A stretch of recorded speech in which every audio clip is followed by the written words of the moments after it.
अस्सलाम वालेकुम नाज़रीन, मैं हूं अरसलान खोखर। आप देख रहे हैं program the talk show. Budget आया, बजट के बाद सूबाई बजट्स का सिलसिला भी जारी है। तमाम सूबाई बजट अपने अपने इख्तितामी मराहिल में हैं। अब बजट पास होना है, कौमी असम्बली ने उसको क्लियर करना है, उसके बाद बजट की इम्प्लीमेंटेशन हो जाएगी। क्या बजट के बाद को मिनी बजट भी देख रहे हैं? बाहर से आने वाली सरमायाकारी जो सऊदी अरब, यूएई, इसकी सरमायाकारी किस हद तक पाकिस्तान में फ़ायदा पहुंचाएगी और कौन कौन से ऐसे शोबे हैं जहां पर ये सरमायाकारी आएगी और इस सरमायाकारी से एक बूम आएगा। पाकिस्तान की मईशत को संभाला किस हद तक मिला है? वक्ती तौर पर ये एदाद-ओ-शुमार बता रहे हैं कि पाकिस्तान की मईशत को कुछ संभाला मिला, लेकिन बजट के खदोखाल अगर देखें तो बजट की शुरुआत ही डेफिसिट से हुई। जितना बजट उतने या उससे ज़ायद के डेफिसिट। उस बजट को पूरा करने के लिए बड़े टैक्सेस की भरमार, और बड़ी टैक्सेस की भरमार में जो सबसे ज़्यादा टैक्सेस की जद में आने वाली क्लास है वो सैलरीड क्लास है। फिर बिजली और गैस की कीमतें आवाम के लिए सर पर चढ़कर नाच रही हैं। परेशानी, फूड इन्फ्लेशन में कमी के दावे ज़रूर किए जा रहे हैं, लेकिन क्या हकीकी मानों में फूड इन्फ्लेशन मुस्तहकम तौर पर हो रही है या शॉर्ट टर्म हम देख रहे हैं? फिर डॉलर तेज़ी से बढ़ रहा है, रुपए की कदर कहीं डॉलर को अगर रोक भी लगी है तो इस हद पर लगी है कि रुपए की कदर बहुत नीचे जा चुकी है। पेट्रोलियम मसनूआत में कुछ रिलीफ ज़रूर मिल रहा है, लेकिन उसके समरात ट्रांसपोर्टर्स किरायों में कमी ना कर कर आवाम तक पहुँचने नहीं दे रहे। हाँ, पेट्रोल की मद में यकीनी तौर पर कुछ समर आवाम तक पहुँच रहा है। पेट्रोलियम लेवी ये किस हद तक आगे तक बढ़ेगी, और फिर जब ये बढ़ रही होगी तो पेट्रोलियम कीमत का क्या होगा? ये टेक्निकली क्या चीज़ें हैं? फिर हमारे यहाँ सर्कुलर डेट सर उठा रहा है, आईपीपीज़ की कैपेसिटी चार्जेस की पेमेंट्स, हमारे यहाँ सर्दियों में आपने बिजली लेनी नहीं लेनी, सोलर का क्या होगा, और पाकिस्तान की इकॉनमी इस वक्त किस डायरेक्शन में चल रही है, इन सारी चीज़ों पर बात करेंगे। डॉक्टर खाकान नजीब साहब माहिर मईशत हैं, हमारे साथ मौजूद हैं। और डॉक्टर साहब की बड़ी अहम बात यह भी है कि डॉक्टर साहब ने मुख्तलिफ गवर्नमेंट्स के साथ बहुत ज़बरदस्त किस्म के प्लान्स, और उन प्लान, ऐसे प्लान्स जो काबिल अमल हैं, उस पर बहुत ज़्यादा काम करके पूरा पेपर वर्क, रिसर्च वर्क तैयार करके गवर्नमेंट्स के हवाले भी कर रखा है। क्यों इस पर काम नहीं होता ये सारे हम जानते हैं, लेकिन डॉक्टर साहब से खुद होंगे तो ज़रा इस पर बात होगी। डॉक्टर साहब, थैंक यू सो मच, आपने वक्त निकाला। डॉक्टर साहब, कैसे देखा बजट को, और बजट की इम्प्लीमेंटेशन से पहले ही चीज़ें जो महंगी होनी थी हो गई, अभी तो इम्प्लीमेंट हुआ ही नहीं है, और टैक्सेस वैक्सेस ये पहले ही लग जाते हैं, पता लग जाता है भाई अभी से लेना शुरू कर दो। अरसलान साहब, आप कोई भी चीज़ अगर डिज़ाइन करने जाएं तो उससे पहले उसका जो कॉन्टेक्स्ट है वो पॉलिसी मेकर्स के लिए समझना जो है वो सबसे ज़्यादा ज़रूरी होता है। कॉन्टेक्स्ट ये है कि पाकिस्तान बहुत बड़े मालियाती खसारे जो है वो करता चला जा रहा है पिछले 3-4 साल से। 7.5% का खसारा ऑन दी एवरेज आप समझ लीजिए। और इसको समझने के लिए ज़रूरी है कि हमने अपने लॉ में लिखा हुआ है कि हम 3.5% से ऊपर अगर खसारा करेंगे तो पार्लियामान से जाके उसकी इजाज़त मांगेंगे, उनको समझाएंगे कि ऐसा खसारा क्यों हुआ।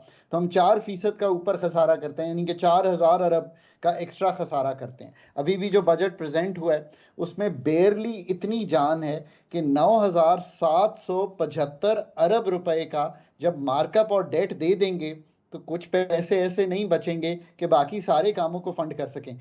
सो पीएसडीपी, पाकिस्तान की डिफेंस, पाकिस्तान की इस्टेब्लिशमेंट का खर्चा, पाकिस्तान का इनकम सपोर्ट प्रोग्राम, पाकिस्तान की running of the civil government, Pakistan की जितनी भी सब्सिडीज हैं और ग्रांट्स हैं, ये सब ऑन बोरोड फंड्स हैं। तो आई थिंक उम्मीद लोगों को ये थी कि एक बहुत बड़ा एक्सपेंडिचर का रिफॉर्म जो है वो बजट में दिखाई देगा, बट खुद बजट डॉक्यूमेंट्स ये कहते हैं they are quite on the expenditure reforms, because वो ये समझते हैं कि अभी इस पर एक और कमेटी के थ्रू काम होगा तो हम इस पे आगे बढ़ पाएंगे।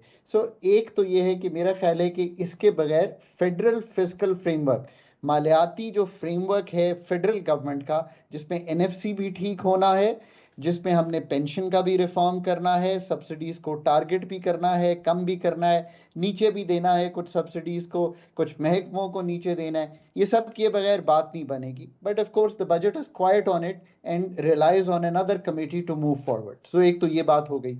दूसरी बात यह है कि टैक्सेशन में बेहतरी की गुंजाइश थी, उसमें कुछ काम किया गया है। मसलन कुछ इनडायरेक्ट टैक्सेशन जो सेल्स टैक्स की थी जिसको जीएसटी कहते हैं, कुछ चीज़ों पे सही उठा दी गई है, बट कुछ ऐसी चीज़ों पे भी उठा दी गई है जैसे मिल्क पाउडर, पाकिस्तान की स्टेशनरी, अद्वियात, स्टेंट्स, ये नहीं कि जो इक्विपमेंट यूज होता है डिफरेंट जगहों पे, इसको दोबारा सोचने की जरूरत है, तो ये सोच लेना अच्छा चाहिए। डॉक्टर साहब, एक चीज़ एक्सपेंड आपसे पूछूं, बड़ी आम सी चीज़ है, आपके मतलब जाहिर है उससे थोड़ा सा बिल्कुल अलग हटके, ये जो बच्चों के लिए पाकिस्तान भर में या दुनिया भर में जो यूज़ होते हैं मिल्क या जो पैम्पर्स का यूज़ होता है, ये तो यूटिलिटी है, हम इसको लग्जरी आइटम करार कैसे दे सकते हैं? और फिर अगर दे रहे हैं उसके रेट्स अभी इम्प्लीमेंटेशन से पहले बढ़ गए।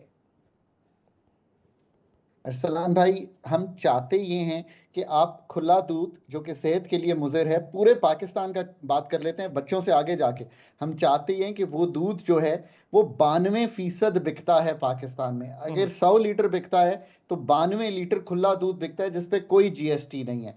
और जो 8 लीटर यानी कि 8% दूध है वो डब्बों का, जिसे आप कहते हैं कि हमारी और जी। आपकी सेहत के लिए, बच्चों की सेहत के लिए बेहतर है, वो दूध है जिसपे पहले जीएसटी कम था, अब उठा के 18% कर दिया गया है। सो आई थिंक कि पॉलिसी मेकर्स को इन्हीं चीजों पे जिनका आपने जिक्र किया है, इन पे एक निगाह डालनी चाहिए। इवन जो बजट इस वक्त आया है, और चूंकि ये सारे जो टैक्सेशन मेजर्स हैं ये मैं आपसे शेयर कर सकता हूं, बिकॉज जैसे आपने शुरू में कहा मैं बहुत पढ़ता हूं। एक आईएमएफ का मिशन 2023 दिसंबर में आया था, उसकी एक रिपोर्ट हुकूमत पाकिस्तान के पास मौजूद है। उस रिपोर्ट को पब्लिक नहीं किया गया, पर मनोअन उस रिपोर्ट में जो मौजूद था वो इस बजट में टैक्सेशन में पर्सनल इनकम टैक्स, मैं तो हैरान हूं कि नीचे के स्लैब्स को तब्दील करके उनका रेट बढ़ा दिया गया है। फिर जो ऊपर का स्लैब है वो 5 लाख पे लगता था, 5 लाख पे हम जाके 35% लगाते थे। मुझे खुद याद है कि मैंने डिजाइन किया हुआ है, उसको लगा दिया 3,41,000 पे। खुदारा जो मिडिल इनकम क्लास है पाकिस्तान की, जो यही वो क्लास है जो मुल्क छोड़ के जा रही है, because they are professionals, they have capability, they are accountants, IT people, उन्हीं को हमने और टैक्स कर दिया है। और टैक्स इस तरह कर दिया कि पहले वो कम स्लैब में थे, उनका स्लैब बढ़ा दिया है, और जो छूट है 6 लाख की, उसको 6 लाख पे ही रखा है। हालांकि 6 लाख की बाइंग पावर जो है आज 40% घट गई है 2 सालों में। सो मुझे तो समझ नहीं आई कि आईएमएफ ने भी क्या समझा है इस बजट में, या उन्होंने जो पास ऑन की हैं चीजें। हुकूमत पाकिस्तान माशाल्लाह फाइनेंस और एफपीआर में बड़े समझदार लोग बैठे हुए हैं, मेरे दोस्त हैं, कॉलीग्स हैं, काम किया है उन्होंने मेरे साथ।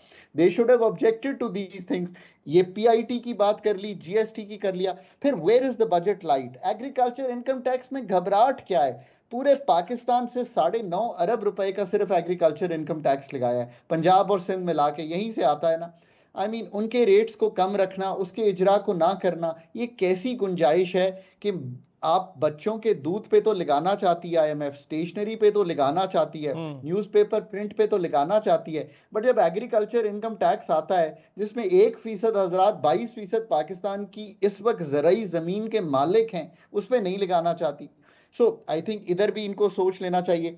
अच्छा काम ये किया है कि कुछ रियल एस्टेट पे आगे मूवमेंट की है, 15% जीएस लगाया है, कैपिटल गेन्स।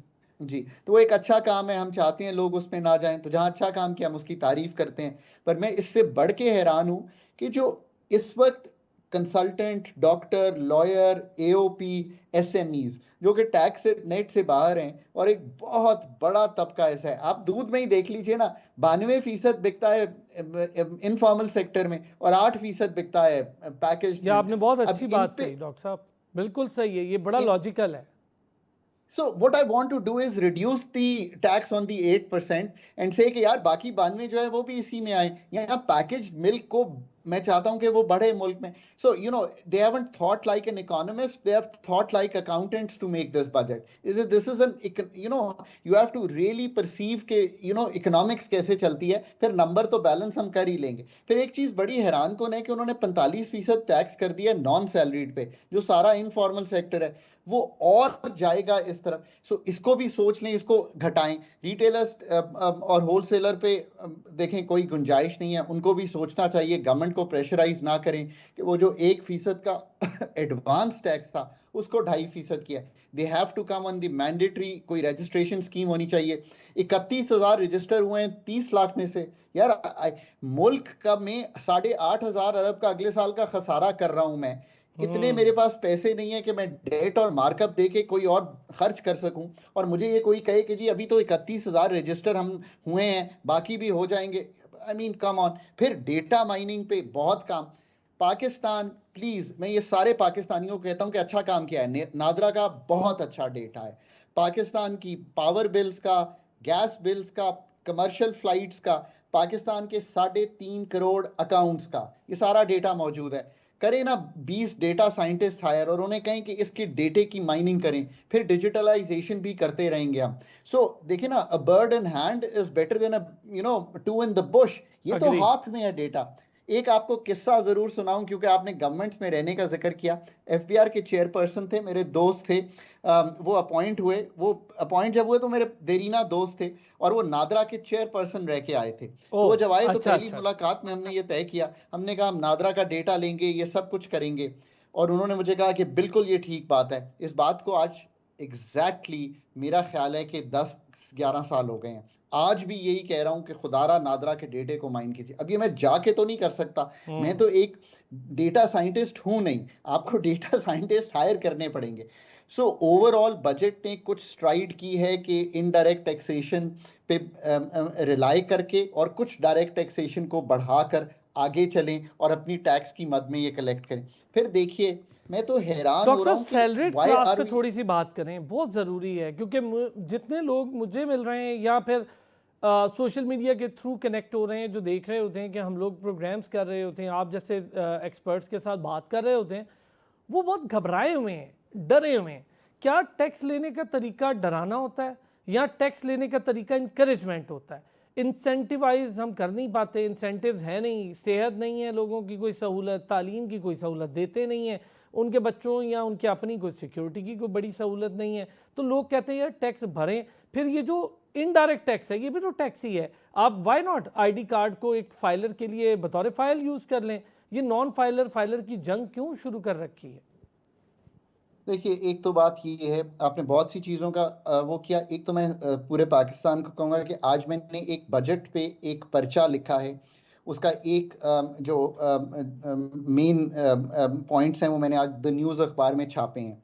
वो मैं शुरू करता हूँ इससे कि कॉन्टेक्स्ट क्या है, फिर मैं गवर्नमेंट के लिए एक राह दिखा रहा हूँ कि रिविजन्स बजट में क्या होनी चाहिए। जी प्लीज़। पीआईटी यानी कि पर्सनल इनकम टैक्स की रिविजन्स बड़ी सादा हैं। पहले तो जो 50,000 का स्लैब है आज, and I say this to my IMF folks in English if they are listening, that should be taken to 75,000 today, because the value of 50,000 today is 10,000 less in 2 years because of the inflation that the country has very faced. Well said So sir. उसको 75,000 कीजिए। अब आपने 75,000 के slab का tax जो है वो दुगना कर दिया है, यानी कि मैं हैरान हूं कि ये कौन सा लॉजिक है। वो पहले 7,500 देते थे, अब 15,000 देते हैं। पहले जो इससे बड़ा स्लैब था 1 लाख का, वो 15,000 देते थे, उसको 30,000 पे ले गए। सो इन स्लैब्स को दोबारा देखिए। ये जो 75,000 अरब यहाँ से निकालना है, ये मैं निकालने का भी रास्ता बता देता हूँ। इसको कम कीजिए, ऊपर वाले 5 लाख एंड अबव के जो स्लैब हैं उनको बेशक 2% बढ़ा के कुछ पैसे वहां से ले लें। 1,400 अरब का पीएसडीपी खर्च नहीं होगा, इस प्रोग्राम में नोट कर लीजिएगा। इस साल मुश्किल से 500-600 अरब खर्च करेंगे।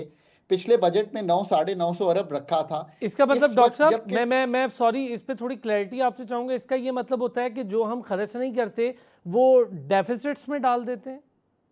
जो खर्च नहीं करते वो हम वापस दिखा देते हैं कि इससे हमने अपने डेफिसिट को कम कर दिया है, और ये हमने खर्चा रखा था, पर अब चूंकि टैक्सेशन भी इतनी नहीं हुई तो हमारी कमी हो रही है, डेफिसिट बढ़ रहा है from the one promised in the budget, तो हम ये खर्चा नहीं करेंगे। आप ऑलरेडी यहाँ से 100-200 अरब कम कर सकते हैं। अब आप कहेंगे कहाँ कम करना है? Here's the difference between a budget जो कि आज की जो हालात हैं उनका अदराक दिखाए, इज द फॉलोइंग।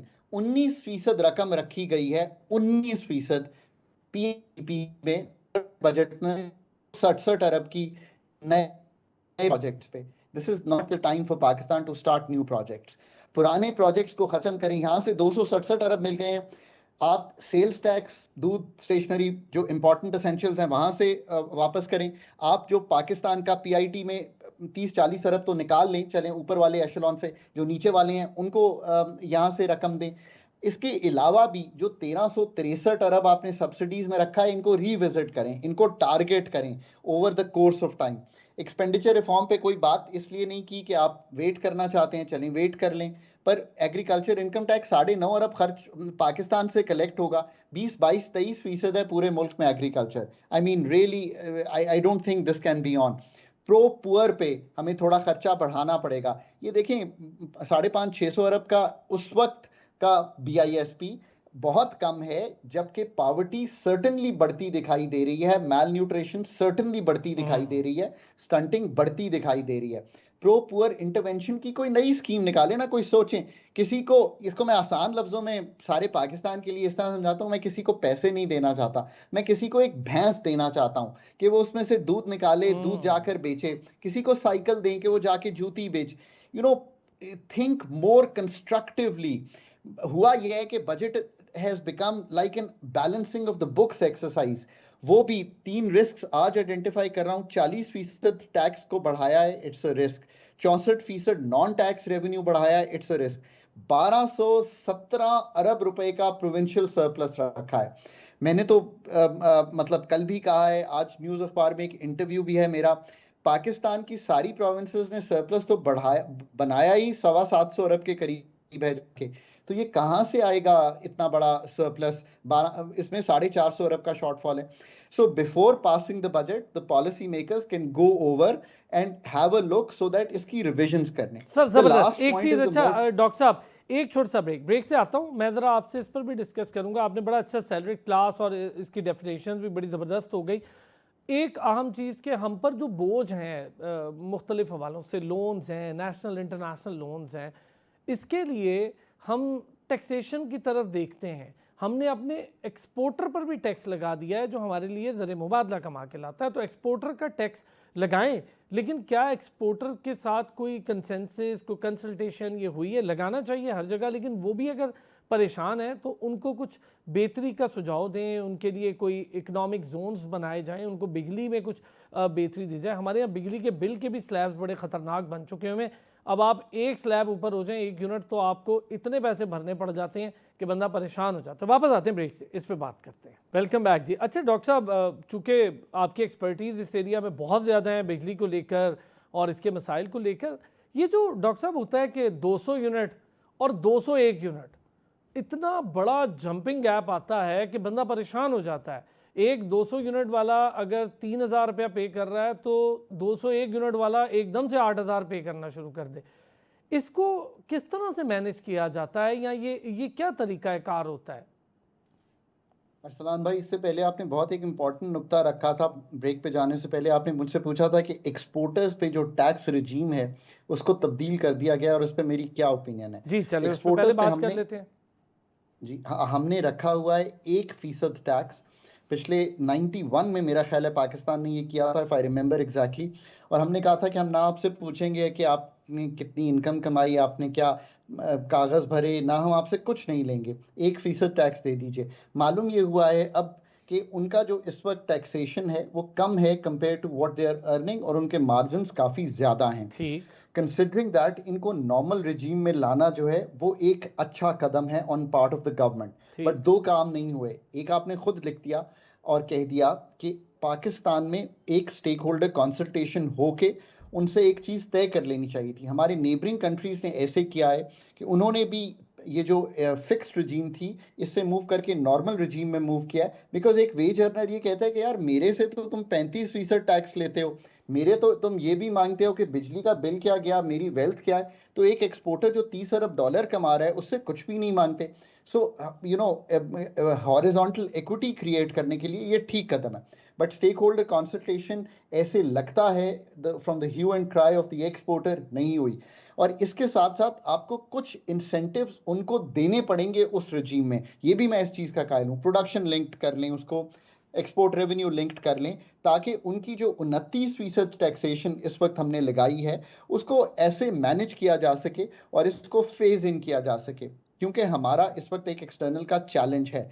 सो उनसे निगोशिएट करना पड़ेगा, मे बी स्टैगर करना पड़ेगा, फेस करना पड़ेगा, बात करनी पड़ेगी। पर हाँ इस सर, सब का जब जो आपने महवर है 91 से इतना फैसिलिटेट कर दिया है तो उनको तो आदत नहीं होगी टैक्स देने की ना, और वो तो फिर नहीं देंगे। एब्सोल्युटली जी। इस सब का जो महवर है वो ये है कि ये बजट आईएमएफ की जो एक अम्ब्रेला है उसमें रहकर बनाने की कोशिश की गई है।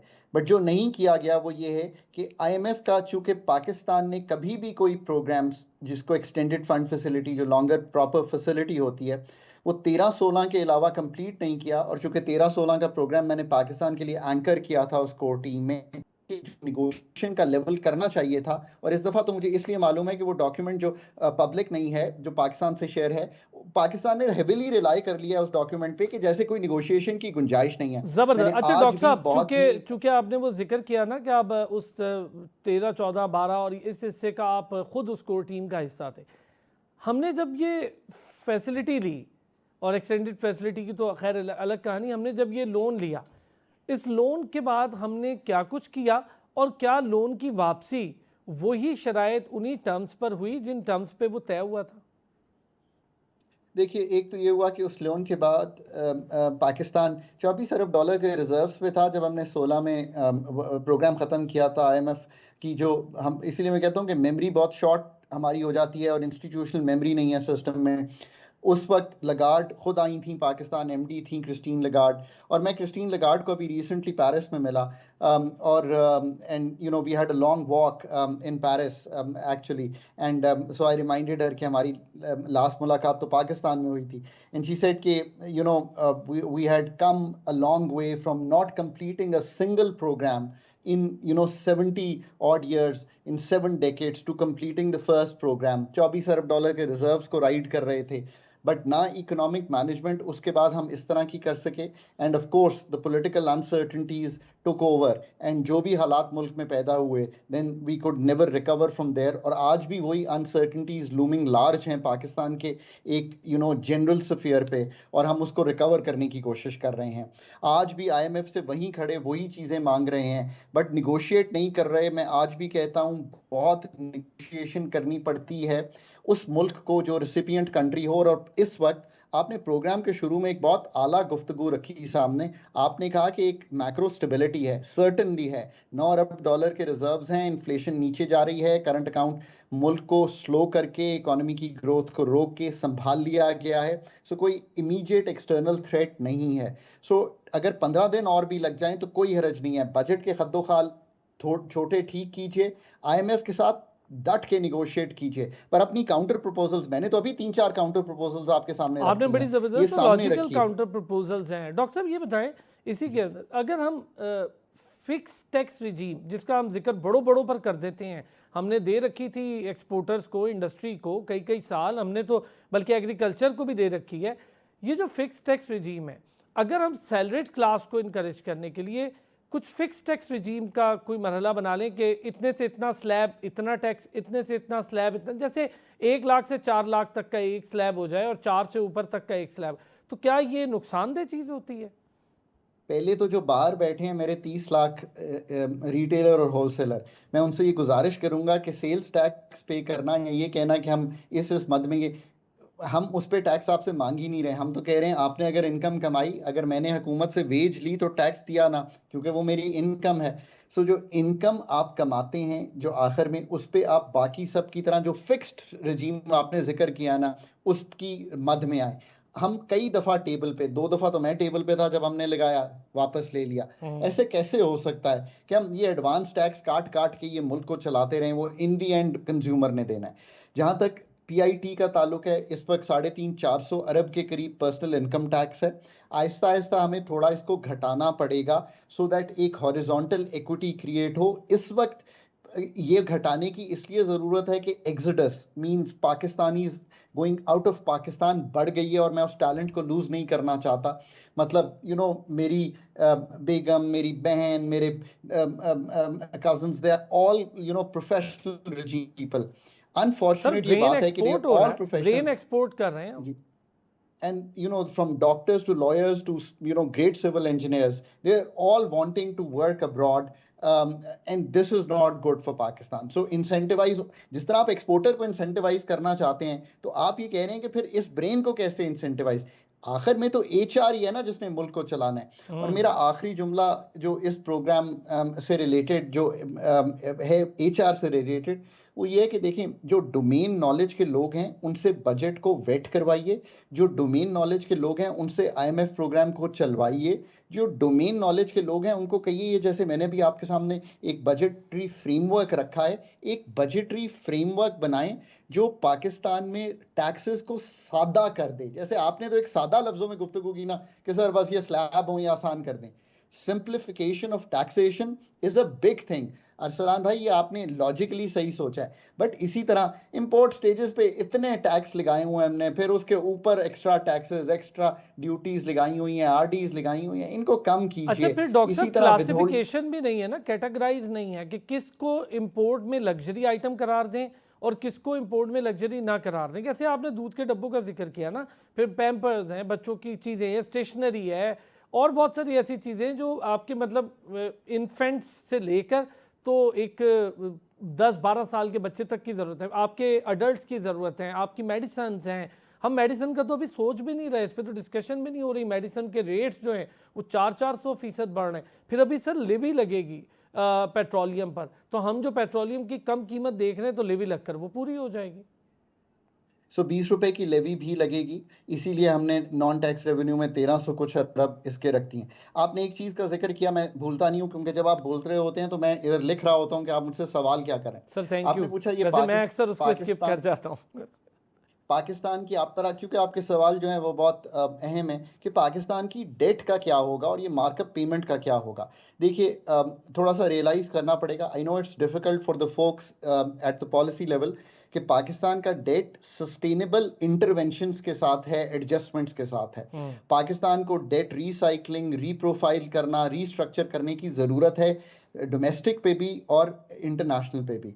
और अगर ये काम नहीं करेंगे तो इस साल 10,000 अरब रुपया, 10,000 अरब यानी कि $33 बिलियन का मार्कअप देना है पाकिस्तान ने। पाकिस्तान को ना सिर्फ इस डेट की रीप्रोफाइलिंग की ज़रूरत है, आईपीपीस के डेट को भी रीप्रोफाइल करना है ताकि कुछ 4 से 5 रुपए पर यूनिट उधर बचा सकें।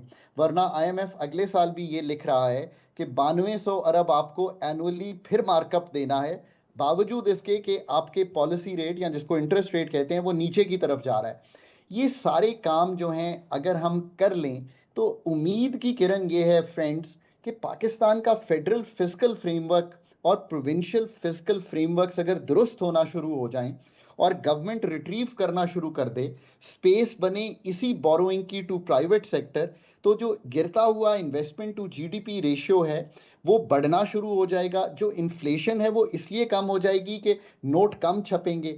ये सारा कुछ अगले 5 साल में हुकूमत कोई और काम ना करे, छोड़ दे, इंडस्ट्री लगानी है वो लग जाएगी।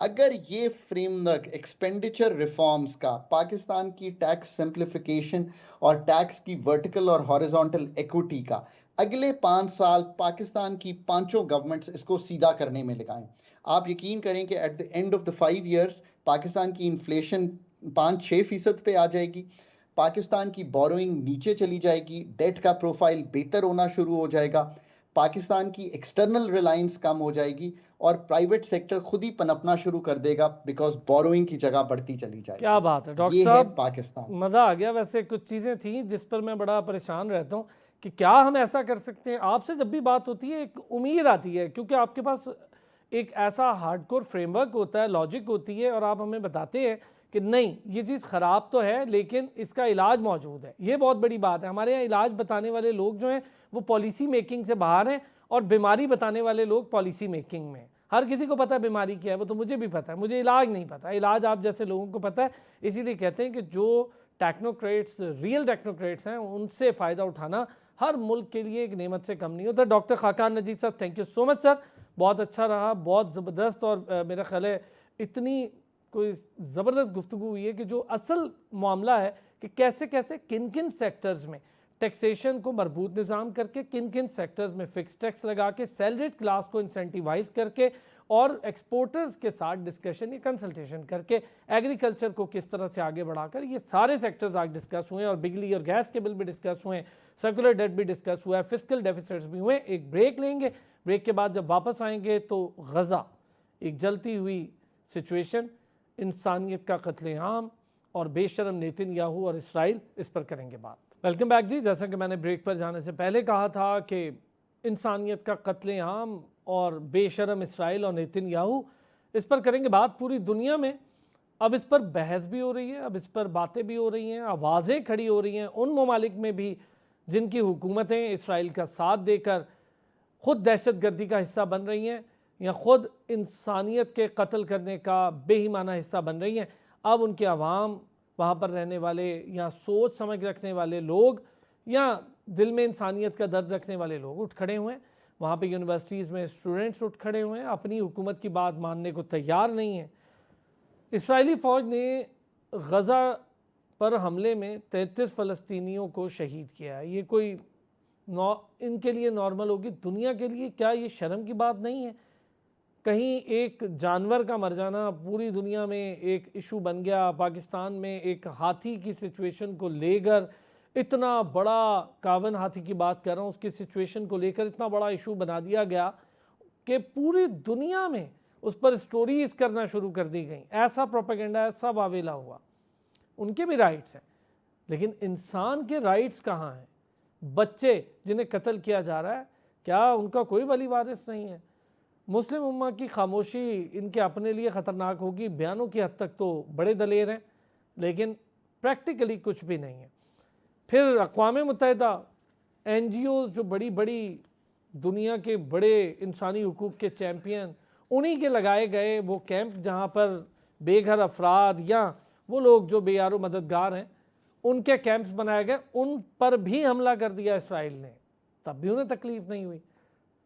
वॉर का सबसे बड़ा क्राइम स्कूल्स, आम आबादी, औरतें, बच्चे और हॉस्पिटल्स, इन पर हमला करना वो मुसलसल कर रहा है, कोई रोकने वाला नहीं है। रफ़ा हो, गज़ा हो, पूरा फ़लस्तीन जल रहा है। अब कई ममालिक हैं, बड़ी बात है साउथ अफ्रीका की कि पहला मुल्क बना जो आगे बढ़ा और पूरा केस लेकर चला गया। फिर आलमी अदालत ने रोका और बल्कि उनके वारंट गिरफ्तारी भी जारी कर दिए नेतन्याहू जैसी शख्सियत के, जो कि दुनिया का सबसे बड़ा दहशतगर्द है। अमेरिका आड़े आ गया। क्या चल रहा है दुनिया में? किस तरह से आगे बढ़ना होगा? क्या कोई बात करने वाला होगा नहीं जब तक ये इस जंग का खात्मा होगा। ऐसी खौफनाक तस्वीर सामने आएगी जो कि कई सालों तक एक लर्जा खेज दास्तान लिखती रहेगी। ब्रिगेडियर रिटायर्ड गज़नफ़र अली साहब ने हमें ज्वाइन किया है, तजिया कार हैं, माहिर हैं बैनुल अक़वामी उमूर के। बहुत शुक्रिया ब्रिगेडियर साहब, आपने हमें ज्वाइन किया। ब्रिगेडियर साहब, इतने अरसे से हम बात कर रहे हैं इस पर और मुसलसल करते रहेंगे जब तक ये सिचुएशन हमारे सामने, हम अपना फ़र्ज़ जो अदा कर सकते हैं वो हमें करना है। एक चीज़ सर, क्या वजह है अमेरिका के अंदर भी आप देखें कि स्टूडेंट उठ खड़े हुए हैं और कोई वहाँ पे मुसलमान नहीं, खाली वहाँ पर रहने वाले गोरी रेस वो भी उठ खड़ी हुई है। लोग अब इस चीज़ को समझ रहे हैं कि इंसानियत का कत्ल तो है ही है। ये जो नस्ल कुशी हो रही है बच्चों की, ये एक सोची समझी प्लानिंग के तहत हो रही है। ये तो अब एक मैं कहूँगा कि कैसी कर्बनाक दास्तान हो चुकी है, ऐसी एक ख़तरनाक दास्तान, एक ऐसी रिक्कत अंगेज़ दास्तान हो चुकी है। हकीकत है जो आहिस्ता आहिस्ता एक दास्तान में और नोहागरी में तरबीत होती जा रही है। लेकिन बात यह है कि एक तरफ तो हम अमेरिका की बात करते हैं, वेस्टर्न कंट्रीज़ की बात करते हैं, लेकिन कम से कम इवन अमेरिका के अंदर आपने जैसे कहा, वो लोग जो ज़मीर रखते हैं, क्योंकि कांग्रेस ज़मीर नहीं रखती, ये याद रखिएगा। Joe Biden has no conscious, Joe Biden has no relationship with humanity, he is a Zionist and he is a very वो क्या कहते हैं, बड़ा जलालत से भरा हुआ ज़ियोनिज़्म का खन्नास है जो बाइडन के अंदर, और बाकी जो लीडर हैं। अब उनको तो छोड़िए, कम से कम साउथ अफ्रीका गया, उसने एक प्रपोज़ल पेश की, और कितने सारे ममालिक हैं जिन्होंने पैलेस्टाइन को तस्लीम कर लिया। कल गालबन अल्बानिया ने तस्लीम किया उनको। लेकिन सवाल यहाँ पे जो उठता है ना कि ये सब जो नस्ल कशी है जारी क्यों है, और एक बहुत बड़ा सवाल उठता है तो इसमें आज आप देख रहे हैं कि सिवाय यमन के हौथियों के अलावा या ईरान के अलावा बाकी तमाम इस्लामी ममालिक जो हैं वो अपनी दरसी कुतुब में, अपने स्कूलों में यहूद और मुसलमानों की दोस्ती का दर्स दे रहे हैं। और ये आजकल अगर आप सऊदी अरब के जो है इस्लामी जो वहाँ पे सिलेबस उठा के देखें और बहुत सारे और अरब ममालिक का, या आप देखिए अभी एक रिसेंट रिपोर्ट आई है और वह जज़ीरा पे चली है कि ये जो क्राइसिस हुआ है गज़ा का, इसमें 3 ममालिक हैं जिन्होंने बेताशा मुनाफा कमाया। उनमें एक इजिप्ट है, यानी ट्रेड करके, एक इजिप्ट है, एक जॉर्डन है और एक यूएई है। कि उनकी ट्रेड उनकी जो बिजनेस है वो इस क्राइसिस के दौरान इजराइल के साथ डबल बल्कि ट्रिपल हो चुका है। उन्होंने के फिगर्स पेश किए और ये खबर चली है बाकायदा। तो जब इस किस्म के मैं आज वेस्टर्न लीडर्स को कुछ नहीं कहना, दे आर जस्टिफाइड, वो तो हैं ही एंटी मुस्लिम, लेकिन जो मुसलमान ममालिक के जितने शाहकार हैं, जितने डिज़ाइन है मुसलमान ममालिक के अंदर, जितने उनको मैं लीडर्स इसलिए नहीं कह सकता कि उनके अंदर कोई ज़मीर नहीं है, वो बेज़मीरे हैं, उनके अंदर कोई शर्म नहीं है, वो बेशर्मी के तौर पे मुसलमानों का कत्लेआम होते देख रहे हैं और यहूदियत को गले लगाया हुआ है। और अगर साउथ अफ्रीका में जो है वो करारदाद पेश कर सकता है तो वो करारदाद को मुसलमान मुल्क भी पेश कर सकता था, लेकिन क्योंकि साउथ अफ्रीका जो है वहाँ पे ज़मीर के लोग बसते हैं, बाज़मीर लोग बसते हैं और वो उस कर्ब से गुजरे हैं जिसको आप अपार्थाइड कहते हैं। तो वो उस कर्ब को महसूस करते हैं जो गज़ा के अंदर कर्ब हो रहा है। जितने भी अरब ममालिक है वो उस कर्ब से गुजरे ही नहीं है। वहाँ तो उन्होंने साजिशें करके, उनके लीडर जो थे, उन्होंने लारस बिन अरेबिया का भी साथ दिया था। आपको याद है, बहुत बड़ी मशहूर स्टोरी है कि किस तरह लारस ऑफ अरेबिया के साथ जो है वो मिल के और सऊदी अरब के अंदर क्या हुआ और बाकी जगहों पर क्या।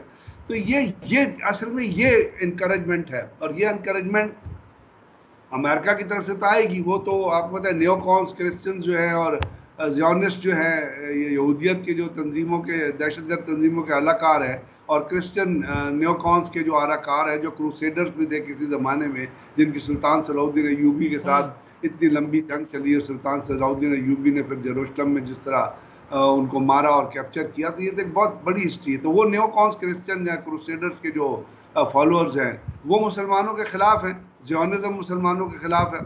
वो तो हैं ही हैं, वो तो हमारे दुश्मन हैं ही। वो एक किसी मुल्क के दुश्मन नहीं है, वो मुसलमानों के दुश्मन है। लेकिन जो मुसलमान ममालिक के अपने लीडर जो मुसलमानों के दुश्मन है, तो उस वजह से इजराइल को ये एनकरेजमेंट, उसको पता है कोई बोलेगा नहीं, उसको पता है कि वो तो जो उनके क्लोज प्रॉक्सिमिटी में जितने मुल्क हैं वो तो उनको जफ्फी लगा के बैठे हुए हैं। अब देखिए कल इजरायली डिफेंस फोर्सेस का एक स्पोक्स पर्सन है, उसका कोई 3 दिन पहले बयान आ गया। उसने कहा जी जिस तरीक़ाकार से हम कर रहे हैं हम हमास को शिकस्त नहीं दे सकते, क्योंकि हमास जो है वो किसी इंसान का नाम नहीं है, किसी ऑर्गेनाइजेशन का नाम नहीं है। हमास जो है एक फ़िलासफ़ी का नाम है। तो आप फ़िलासफ़ी को किस तरह बीट करेंगे? आप बच्चों को मार देंगे, आप औरतों को मार देंगे। 37,000। लेकिन बगीरी साहब, ये जो बच्चों का कत्ल हो रहा है ना, मैं इसलिए सोची समझी साजिश कह रहा हूँ। वो ये समझते हैं कि आने वाले दिनों में उनके खिलाफ खड़े होने वाला कोई नौजवान होगा नहीं। वो इसी साजिश के तहत बच्चों का कत्ल किए जा रहे हैं, आगे आने वाली नस्ल ही ना रहे। मैंने आपसे यही अर्ज़ किया ना कि सारे लोग जो है वो पैलेस्टीनियन अप्रोच को मिडल ईस्ट में ख़त्म करना चाहते हैं, पैलेस्टीनियंस को। तो आप मेरी बात को समझें, ये सिर्फ इजराइल नहीं है, इसके अंदर एक नॉर्ड शामिल है, बाकी ममालिक की भी जो उनके नेबर्स में जितने मिडल मुसलमान हो, उनकी एक नॉर्ड के मारो फ़लस्तीनियों को ख़त्म करो ताकि ये ट्रबल ही ख़त्म हो। हमसे रोज़ाना डिमांड करता है फ़लस्तीन की हमारे लिए आवाज़ उठाओ, तो फ़लस्तीन नहीं रहेगा तो हम आवाज़ ही नहीं उठाएंगे, तो हमारा मकसद पूरा हो जाएगा कि हमने जो इजराइल के साथ ट्रेड करनी है, जो तिजारत करनी है, और जो ज़ियोनिस्ट को हमने सपोर्ट करना है, और ज़ियोनिज़्म को जो, यानी ये तो एक दहशत गर्दी की सपोर्ट है ना इस वक्त इंसानी किलिंग को, इस वक्त इंसानी बर्बरियत को सपोर्ट प्रोवाइड की जा रही है बिजनेस करके from the Middle Eastern countries. और बताए ना, इजिप्ट और जॉर्डन और UAE are the forefront runners जो इस वक्त डबल तजारत कर रहे हैं इजराइल के साथ, जो उसको चीज़ें भेज रहे हैं, खाने की चीज़ें भेज रहे हैं, बाकी चीज़ें भेज रहे हैं, वो पिछले महीनों से ट्रिपल टाइम ज़्यादा हो चुकी है। अच्छा बगेड़ी साहब, मतलब ये हमारे लिए आपको ना बगेड़ी साहब ऐसे ये बात याद होगी, ये कोई ऐसी बात अनोखी या अचंभे की बात हमें इसलिए नहीं लगती कि OIC के इजलास में सुषमा स्वराज को बुला लेना। मतलब वहीं से हमें समझ आ रहा था कश्मीरियों का कत्लेआम और कश्मीरियों के कातिलों को वहाँ पर बुला लेना। कश्मीर की सिचुएशन भी कोई इससे अलग नहीं है, जिस तरह से वहाँ पर एक बार फिर मोदी इक़्तिदार में आ गया है। तो आप क्या समझते हैं कि उसके इक़्तिदार में आने के बाद यही सारी सिचुएशन, और जिस तरह से इसराइल और इंडिया के ताल्लुकात हैं, फिर मैं आपसे ये समझना चाहूँगा, ये जो ममालिक फ़लस्तीन को एक्सेप्ट कर रहे हैं, इंक्लूडिंग जो यूरोपियन कंट्रीज़ हैं, और वही ज़्यादातर यूरोपियन कंट्रीज़ जो कि ऑलरेडी बरतानवी राज का हिस्सा रही हैं, वहाँ से उन्होंने आज़ादी पाई, तो वो समझते हैं कि ग़ुलामी क्या है, किस तरह से सप्रेस किया जाता है। तो क्या आप समझते हैं इसका कोई इम्पैक्ट बढ़ेगा? इम्पैक्ट तो है। मैं आपसे यही अर्ज कर रहा हूँ कि अगर इम्पैक्ट कोई है तो वो इन्हीं ममालिक की तरफ से है, जिसको जब आप जेनोसाइड कहते हैं, जब जेनोसाइड डिक्लेयर हो जाता है, तो अब जेनोसाइड जब डिक्लेयर हो गया है तो वॉर क्रिमिनलिटी पे नेतन्याहू के और उनके डिफेंस मिनिस्टर के और बाकी लोगों के वारंट्स इशू होने चाहिए। जिस तरह जब हॉलोकॉस्ट हुआ था तो गेस्टापो के जो लोग उसके अंदर शामिल थे उनके वारंट्स इशू हुए और फिर उनको मुख्तलिफ जगहों से पकड़ा गया और फिर उनके खिलाफ मुकदमात चलाए गए। तो यही चीज़ें नेतन्याहू और बाकी लोगों के खिलाफ होनी चाहिए। और ये अगर वेस्टर्न कंट्रीज़ का प्रेशर ना होता या उन ममालिक का जो उनको रिकग्नाइज कर रहे हैं, या जिस तरह उनके खिलाफ कल एक बहुत सारी चीज़ें हैं, मेरे जहन से निकल गया, एक मुल्क के सदर हैं, उन्होंने जो अमेरिका का नेशनल डिफेंस, जो अमेरिका के सेक्रेटरी एंथनी ब्लिंकन के सामने, उसने कहा दुनिया में 3 दहशतगर्द मुल्क हैं जो झूठ बोलते हैं, जो दहशतगर्द। एंथनी ब्लिंकन खड़ा हुआ था, उसने कहा 1 इज़ अमेरिका जो इंपीरियलिज्म पे चलता है, द अदर इज इजराइल जो ज़ियोनिज्म पे चलता है, और 3rd इज रशिया जो कम्युनिस्ट फिलॉसफी पे चलता है। तो अमेरिका और ज़ियोनिज्म जो कुछ कर रहा है वो तो आपके सामने आपको बड़े बेहतर तरीके से नजर आ रहा है या नहीं नजर आ रहा है? बिल्कुल ठीक। ये प्रेशर, अगर ये प्रेशर भी डेवलप ना हो जिसकी तरफ आप इशारा कर रहे हैं, तो फिर तो मुझे लगता है 60,000 लोग शहीद हो जाने चाहिए। लेकिन ये प्रेशर है, और मैंने कहा ना इजराइल के अंदर भी प्रेशर है। अब बहुत सारे इजराइल के अंदर से भी बहुत सारे ऐसे मॉडरेट किस्म के अपना लोग हैं जो नेतन्याहू की पॉलिसीज को सपोर्ट नहीं कर रहे, लेकिन इजराइल के अंदर किलिंग या इजराइल के ऑपरेशन इसलिए बढ़ रहे हैं कि जो मुसलमान ममालिक जिनको उसको कंटेस्ट करना चाहिए, they are becoming gradually the part of that genocide जो इजराइल के अंदर, जो सिर्फ पैलेस्टाइन के अंदर हो रहा है। बहुत इंपॉर्टेंट पॉइंट रखा है ये ब्रिगेडियर साहब के, इसीलिए उनकी हिम्मत बढ़ रही है, क्योंकि जो जिनकी तरफ देखते थे उनके साथ अब ट्रेड शुरू कर दिए, और जिन्हें रोकना था अगर वो उनके ट्रेड पार्टनर ही बन जाएंगे तो रोकेगा कौन? और जाहिर है हिम्मत बढ़ेगी और इस तरह के जेनोसाइड होगा। ब्रिगेडियर साहब थैंक यू सो मच। हमारे साथ सीनियर तजियाकार ब्रिगेडियर रिटायर्ड गजनफर अली साहब मौजूद थे और बात कर रहे थे इसराइल, रफ़ा, फ़लस्तीन, उसकी ख़तरनाक सिचुएशन की। और मैं इस खदशे का इजहार आज भी कर रहा हूँ, इससे पहले भी, कि जब ये जंग का इंशाल्लाह जल्द ख़ात्मा होगा, अल्लाह ने चाहा, तो उसके बाद इस जंग के ख़ात्मे के बाद बड़ी ख़तरनाक तस्वीर सामने आएगी।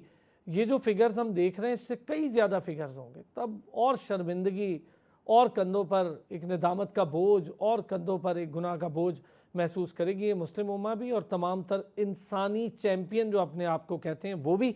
तक के लिए इतना ही, अपना ख्याल रखिएगा।